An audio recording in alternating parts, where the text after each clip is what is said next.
मला सांगायला हरकत नाही की डिइन्व्हिटेशन करत असताना सुद्धा त्यांच्यासोबत मी गल्ली गुल्ली मधून टोल नंबर पासून फिरत होतो. तर एवढा जवळचे संबंध आहे. माझ्या सर्व सुखदुःखामध्ये देवेंद्रजी येऊन बसतात.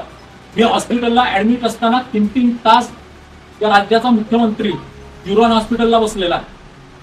माझं प्राथमिक कर्तव्य आहे किंवा ज्याच्यासोबत काम केलं त्याच्या कानावर तर टाकलं पाहिजे.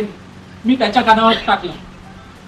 पहिले जे पत्र तुम्ही पाहिलंय FB वर, ते जसं तसं पत्र पाठवलं. त्यांनी एक दिवस उत्तर दिलं नाही. त्यांनी दुसऱ्या दिवशी उत्तर दिलं. मी पुन्हा विचारलं, म्हटलं यार तू उत्तर दिलं नाही तर तुझ्या पत्रावर काय प्रतिक्रिया द्यावी हे मला समजतच नाही. झालं. मी 2 दिवसांनी पुन्हा बोललो.